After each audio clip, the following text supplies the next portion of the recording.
नमस्कार मंडळी. आपल्याकडे असं म्हटलं जातं की बऱ्याच रोगांचं मूळ हे पोटापासून सुरू होतं.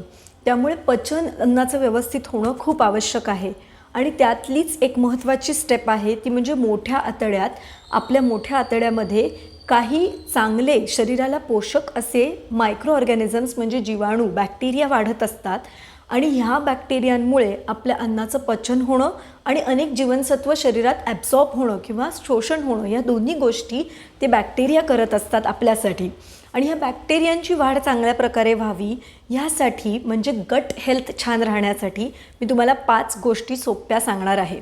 त्यातली पहिली गोष्ट आहे घरात बनवलेलं छानसं साजूक तूप. त्याचा रोज वापर जेवणात करणं आवश्यक आहे. दुसरी गोष्ट आहे ती म्हणजे दही ताक, ज्याच्या दही ताक बनण्याच्या प्रोसेसमध्ये खूप सारे मायक्रो ऑर्गॅनिझम्स बनतात आणि ते नैसर्गिकरित्या आपल्या पोटात जातात. तिसरी गोष्ट आहे फर्मेंटेड फूड्स, आंबवलेले पदार्थ, इडली, डोसा किंवा वेगवेगळ्या कडधान्यांचे तृणधान्यांचे घावन जे आपण आंबवून करतो त्या सगळ्या गोष्टी.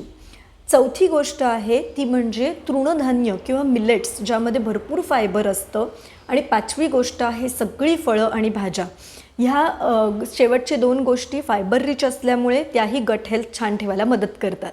या 5 गोष्टींचा वापर आपण केला असता आपलं पचनाचं आरोग्य छान राहू शकतं.